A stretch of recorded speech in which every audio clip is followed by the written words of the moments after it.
Welcome to the Orange County Forum, where newsmakers keep you informed about local, national, and global issues that impact Orange County today.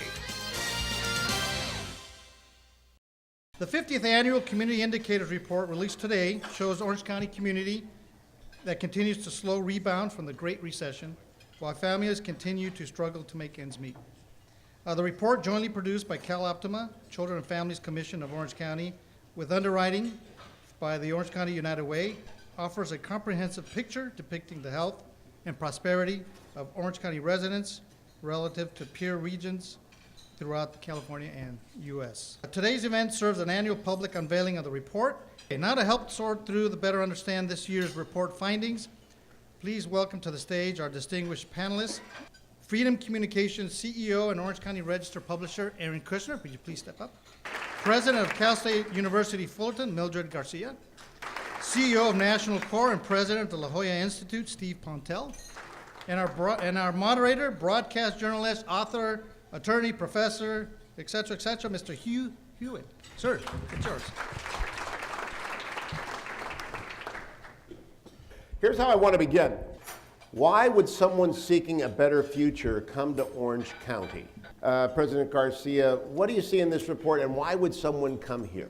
Well, we have some really good news in this report, and it goes to education. We all know that a university education opens doors not only for the individual, but for our communities, and they become leaders in our communities, just like our proud titans out here, that's Henry Mendoza, for example, and others who are leaders within our community. So we have good news in our report. Our high school graduation rates have gone up. Our college graduation rates have gone up. Degrees in STEM have gone up: science, technology, engineering, and math. So when you think about education, that is what opens door to great professions, a great quality of life, and engaged citizens in our community. All right, let me ask you, Aaron. You are obviously, I'm your favorite person. I'm a guy who canceled the Times and subscribed to the Register. So I'm actually your favorite person. Thank you. But you know the county from someone who has to sell the county every day to people and buy your product. Sure. Why would someone who wants to see a business thrive and grow come to Orange County based on this report? Well, I think one of the things that isn't in the report that you can't dispute is it's a fantastic place to live.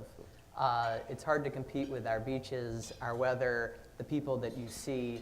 I think what you pick up in the report is it is a vibrant, very robust place to do business in terms of, unlike a lot of places that are dependent on only one or two industries, we have actually a very broad base of business. We're not dependent just on any one single educational institution. We have many very strong educational institutions, large and down to small. There are things in the report that we have a lot of work to do, I think, as a community. But as a whole, while the cost of housing may be high, it's a high-class problem in the sense that the reason the cost of housing is high is that there's demand for the housing because people want to live here. So we'll talk, I'm sure, a little bit more about housing, but I think at a very high level, it's a gorgeous place to live. Steve, how long can you sell that? That is the geography tax, right? That's why people will move here and they'll pay the geography tax because it's a wonderful place to be. But you study demographic shifts from a national perspective. How long does that stay a counterbalance to the realities of the economics? Well, if you were to look at page 8 in the report, and I don't want to offend everybody in the room, but Orange County is the fastest aging county in the nation. None of you reflect that, so you can... And by the way, from a newspaper perspective, we're perfectly happy with that. Yeah, exactly. That's why they say they have a 25-year tail on the baby boomers, and Absolutely. There they are. And Cal State Fullerton educates adults, So we have that as well. So the challenge, if you look at the declining population in the report on page 8 of that, and I think it's the 28 to 35 population, it's dropped 4% in the time frame on the report. You play that forward, there will be no young people living and working and living in Orange County.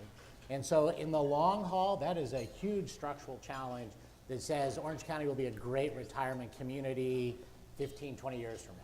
You know what jumped out at me because Gray, when we did our debate, he said the number one thing about California is it's got the most venture capital of any of the 50 states.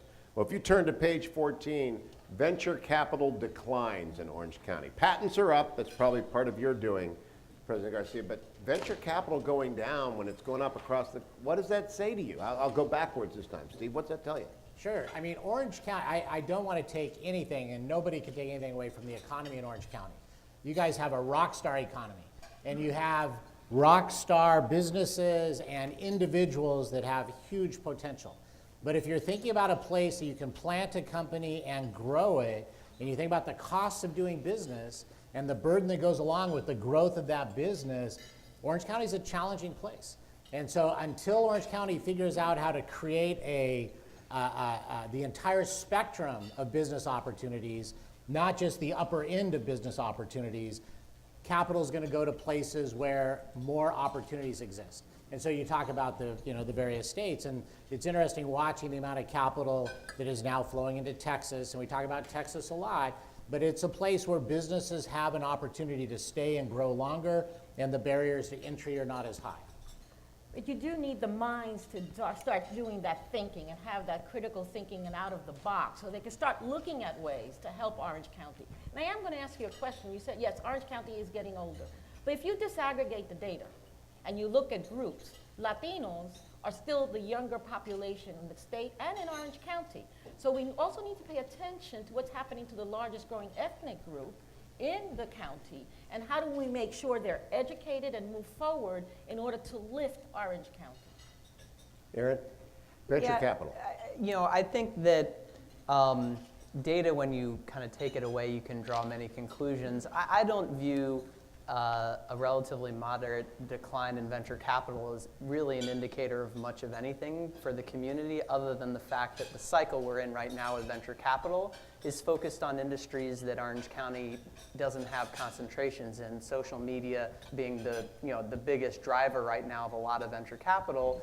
And Orange County is great at biomed, great at other kinds of technology that right now aren't fashionable in venture capital. So I view that, I think there are indicators here that speak to how Orange County is doing. That one, frankly, is I think much more about where the venture capital industry right now is focusing their attention, more so than a commentary on our health as a county. Isn't it necessary, though, to stay where they're putting the money? Isn't it necessary, to, if you're going to be the next economy, to have the next economy building here? Yeah, to some degree, though, a lot of that is, are you going to chase your tail around whatever is fashionable in venture capital versus, where we have incredibly rich, robust, whether it's, biomed, whether it's, as you think about the core major industries that drive the high-tech sector in Orange County, they're not, whether they're in or out of fashion, I don't think as a community you want to be chasing that. It's just, if it happens to fall, the reality is a lot of the work that we do on the tech side in Orange County are long-term, permanent sort of sectors that I'd much rather be in than, chasing the next Facebook. And I will agree with Aaron. Everybody talks about what is the future. Well, nobody really knows the future. We don't know what those future jobs are going to be. And so what we need to make sure is that we're educating students and the populace to look at what will be the future. And one advantage Orange County does have is the changing demographics. The demographics in Orange County are very diverse. And the American Management Association came out with a study that said the more diverse thinking you have within groups to create knowledge and innovation, the better when it's a diverse group of individuals that rather than the same thinking. So we need to take advantage of that. Use institutions like Cal State Fullerton that mirror that diversity and make sure they're educated to start thinking innovatively, entrepreneurship, and really going to Orange County as what is good for Orange County rather than chasing something else. But let me just kind of push back a little bit on Aaron, because venture capital is a statistically little tiny bit of the total capital structure in business. What venture capital is an indicator of is where innovation is happening.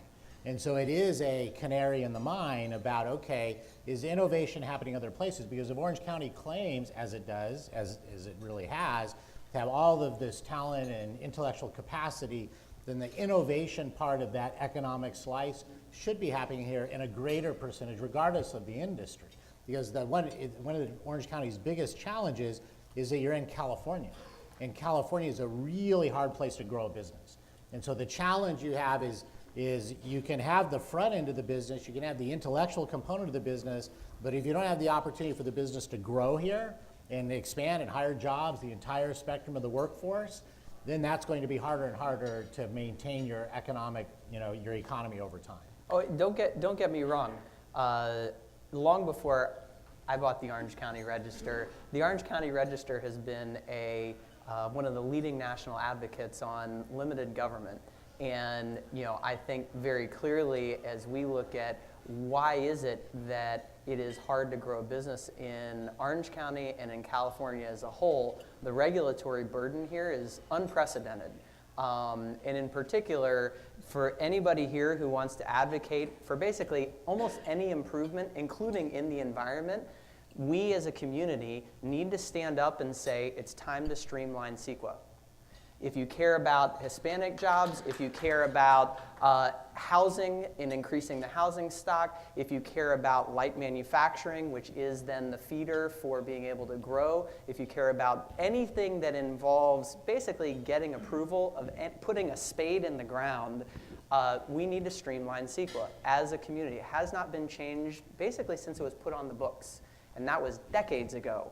And as we go around and talk to business leaders, not just in Orange County, but in the Inland Empire, in Los Angeles, literally the number one issue that comes up isn't taxes, it's the regulatory burden and the uncertainty that comes with that regulatory burden.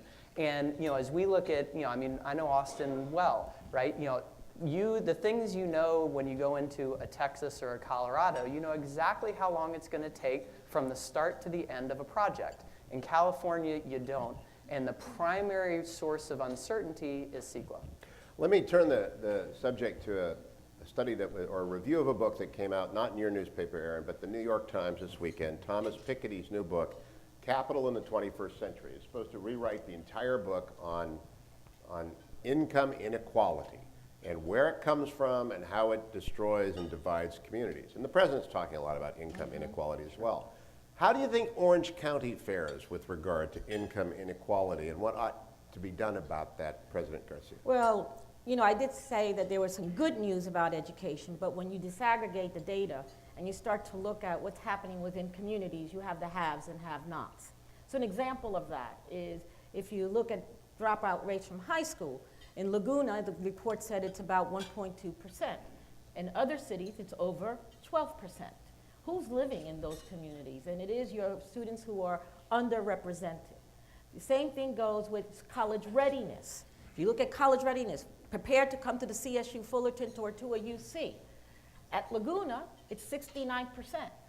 In those communities where it is the less than, underrepresented, low income, it goes down to 34%. Now, you say, okay, but then what about the population? You look at the population, K-12, over 50% of our K-12 in Orange County is Latino. Yet, only 41% are really graduating and 27% are college ready. So when you start to look up the haves and the have-nots, we all know that you need an education in order to have a career. High school is not enough anymore. You do need that bachelor's degree. And so, yes, we do have a lot of work to do. And Cal State Fullerton is there working along with other universities to make sure we start to correct that. Is the inequality gap getting bigger, faster here, Steve? Yes. Oh, absolutely. I mean, here, one of the biggest challenges, and you just think about the single largest tool for asset accumulation among the entire population is home ownership. And so the more difficult you make home ownership, the higher that barrier is for entry, then the greater that the separation between the haves and the have-nots is going to become. And I think Orange County is the poster child for that growing gap. I mean, one of the questions that I love to ask Orange County audiences is, how many of your children can afford to live in the community that they grew up in? I mean, how many of your grandchildren? You may not want your children nearby, but you probably want your grandchildren nearby. So how did we, just kidding, Erin, I'm sorry. By the way, today is Bring Your Child to Work Day, and my daughter Erin is here, so I appreciate her spying on me today. Where is she? Stand Stand up, Aaron. And so the challenge you have is think about the nature of the communities that we're building. And one of my new mantras that I would encourage everybody just to think about is we've got to get to the point where the market can build product that the market can afford. If you look at the wages in like one of your fastest growing industry sectors is tourism, how can the market produce product that those people working in the tourism industry can afford? Unless we figure that out, the gap is just going to get worse and worse. Proposition for you three. When I moved to New York in 1980, I was down in San Clemente working for former President Nixon on his writing team. And he moved to New York, so we all went to New York. And I moved up to 110th and Broadway, which is a pretty tough neighborhood, but I could afford to live there. It's impossible for anyone to live there now because 110th and Broadway is upper income. And so what has happened to the entire island of Manhattan has become an enclave for the wealthy. Isn't that really where Orange County is going to go? Because eventually those parts of the county that are now presently underpriced are going to be overtaken by the expansion in wealth. Aaron? To be honest, I think a lot of that depends on housing supply, right? When you think about price, it's driven by demand and supply.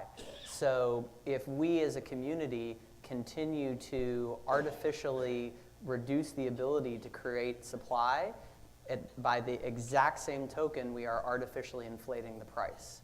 So if as a community we want to have a full range demographically, we have to figure out from a regulatory and a governance perspective how we don't just allow but even encourage the full range of housing supply to get built. And a lot of that right now is artificially jerry-rigged based on a variety of regulatory and even city-level governance issues. Does it have to become an enclave? No, not at all. And will it? It's unclear. There is a great and growing base in Anaheim and Orange and Santa Ana of kind of the next generation of up-and-coming immigrants who, as a country, we have to have if we're going to continue to grow and increase our productivity as a whole. I think as a community, as a county, how we compete with places like the Inland Empire, where housing stock may be a little easier to build or there may be a little less expensive, I think we have to decide, do we want to have a full community or do we want to, in essence, have a partial community? I was going to go exactly where Aaron is. Orange County leaders have to decide, who do we want to become and where are we going and how do we get there? And I heard E.J. Dionne speak at the American Council on Education. He gave a fabulous speech. And the one thing that stuck with me, he said, as Americans, one thing we have is we take care of our own. And so in Orange County, are we going to take care of our own? Are we going to take care of our citizens? Make sure they're educated. Make sure they're insured. Make sure there's affordable housing for them to live in. Because quite frankly, they need the education in order to get that high-paying career, be engaged citizens, and buy a house. Do we want that as a community? And how do we get there? And how do we work towards that as leaders within Orange County? Well, but that assumes that there is a leadership that could actually do something. That assumes the ability to command and control. I will push back on that. There are so many people that say, if we start doing it within our own spheres of influence, so we're doing it at Cal State Fullerton through our strategic plan.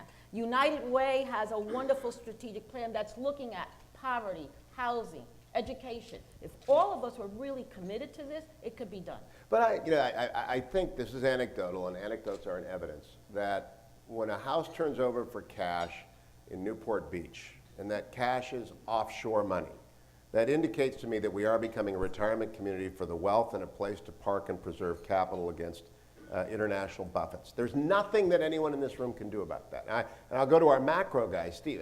I'm not trying to be a downer. It's just I think Orange County has no more control over its future than I do over the future of Austin. Well, if you want to see the statistic, it's on page 24. If you want to take a look at, we are once again falling off the affordable housing cliff. And in 2006, the number one issue that we talked about at this forum was affordable housing. Fortunately, we fixed affordability of housing during the recession for a while. And now, my prediction is by 2016, this will be the number one issue throughout all of Southern California, not just Orange County. Because any society that doesn't adequately house its population ultimately will be destroyed. And the way Orange County accommodates it is through cities like Santa Ana that have the highest per capita per room density of any city in the nation. And how does the rest of Orange County feel about that? Well, my perception is the rest of Orange County doesn't think about it. And so when businesses expand in Orange County and they need people that are working at the salary rates that are being paid, those people are living multiple families per apartment, illegal garage conversions, and it is all over Orange County. And ultimately, overcrowding leads to the destruction of your neighborhood. If you design a neighborhood for population X and you put 2X in the neighborhood, roads, water, sewer, police, fire, parks all deteriorate faster than they were designed for. Yeah, schools. And so at the end of the day, Orange County the people are coming anyway, and people will accommodate and manage, and there's a lot of elasticity here. But educational performance is poor when people live in overcrowded conditions. Criminal justice system is overtaxed when people live in overcrowded conditions. And so all of those issues are going to increasingly happen in those communities that do not provide an adequate supply of housing. And so what Orange County does, you produce a lot of jobs. You've got to think about where are these people going to live, and then how do we accommodate them? All right, so we have this, everything that's wrong in this report is John Morlock's fault. He's right over here. And so you have the chance to give John Morlock advice as a leader. What's the thing you would ask the board to do? Because they are the de facto leadership structure, even though there's cities that have their independent authority. What would you urge them to do to both address the panoply of issues we've been talking about? And I'll start with you, Aaron, come this way. You know, I think a concerted effort, and it is, part of the challenge in Orange County is that there is a fabric that overlays, and this is part of the regulatory burden, is very rarely is there even just one body that you have to address. But if the leadership, from the city level through the county level, the water boards, that all the way, ultimately some of this does, originate unfortunately in Sacramento, is committed to having the appropriate level of affordable housing stock. I think a whole lot of the issues in our community get addressed. And when we fixed the affordability of housing, that was also known as the Great Recession, right? What you want in a community is steadily rising home values, because then everybody who has a home, is in a healthier financial position with a steady influx of new supply at the levels of, whether it's tourism workers or education workers, or, kind of the way to address in a healthy way an affordability issue is not from the demand side, is from the supply side. Because that is the only way. Because if you're impacting it from the demand side, what you're basically doing is crushing the value of the net worth of everyone who already owns a home, which is the majority of the people in Orange County. So that's my view in terms of both at a county and at a city level. And you have to remember, most of the leaders in Sacramento originate from the county and the city level, and they turn over. And the leadership here will ultimately, many of them, be leaders who impact or even directly are in Sacramento. So, one of the things that is very, I think, good in this report is Orange County is a very wealthy, as a whole, community. We do have the ability as a community to impact what happens on a statewide level, not just even within our own homes and our own community. And if we are committed to having good, healthy, affordable housing stock, because that then leads, United Way tracks a very important measure in terms of stability and financial stability. Our ability to afford housing is a critical piece of that. So I think that, as leaders, if we are committed to the long-term health of Orange County, that's a really important part of it. President Garcia. In addition to that, obviously, I'm going to talk about education, but not only from the university level. We need to start paying attention, where are the gaps and what's happening there. We lose students in junior high school. We need to start thinking about helping universities and colleges prepare the next generation of teachers. So for example, we're looking at STEM teachers, very much needed. How do we work together as communities so that our STEM teachers can work in labs, can go and partner with industry, partner with government, get grants so that we have fabulous teachers going out to all communities, not just the wealthy communities, to ensure that our students get a good education, so that they are ready to come out and be able to get those wonderful professional jobs that we want them to have. And then remember, they become engaged citizens. I think we have to always remember, education is a public good, not only a private good. And this country has moved away from that. So, Supervisor, a couple of specifics. Your strongest tool is land use. And to the extent you can, and I'm piggybacking on what Aaron said, to the extent you can create certainty, simplicity, and speed in the land use process. And the biggest challenge you have is that the silos are tall and the walls are really thick. Yep. So the water people talk to water people, and it's not even, water quantity people talk to water quantity, water quality, quality, transportation, et cetera. The county is in a unique position to bring those pieces together and create a land use plan and process that can aggregate all the agencies, simplify the process, speed it up, because what the development community wants is certainty. They want certainty of process, certainty of time, certainty of cost. Right now, the development process is massively uncertain. You don't know, when you start it, you don't know what you're gonna do. So using that tool that the county has to be able to really affect land use and say, this is what we wanna have happen here, and solve the problem of I served 3 years on the Santa Ana Regional Water Quality Control Board, fought tooth and nail over the MS4 permit issues and trying to figure out how do we create an environment where things actually get done. Well, the county can be a facilitator in helping that to happen. The second biggest thing is just kind of piggybacking on, we gotta get Sacramento. Why do we have 2 times the amount of retail space built than we need? Why do we have 3 times the amount of retail space in our general plans than we need? Because cities and counties play the cards they're dealt, and their primary discretionary source of funding is retail sales tax. If cities and counties got 0 retail sales tax, but they got a commensurate amount of income tax, 50% based on where people live, 50% based on where they work, immediately cities would be going after jobs and housing, not Walmart. And so at the end of the day, if we don't have a policy environment that helps cities be successful with how they plan their land use, we're going to continue to have distortions in the market with too much retail and too little housing. Quick final comment from the 3 of you. When we meet a year from now, are the indicators going to be up or down? President Garcia? For education, I'm going to be optimistic and say they're going to be up. Steve? The economy will be up, housing will be tougher. Yeah, Aaron. I think most of the indicators will be up with a very important exception, which is affordability of housing. Please join me in thanking our panel.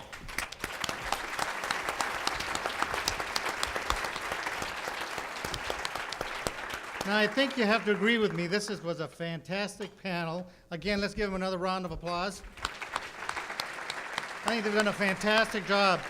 And our moderator did a fantastic job, so thank you very much, you. Thank you all for coming. We'll see you on May 15th. The Orange County Forum is brought to you through the generous support of the Orange County Register and our sustaining partners. For more information about the Orange County Forum, call 949-588-9884. The Orange County Forum is a nonprofit organization. Your contributions are tax deductible.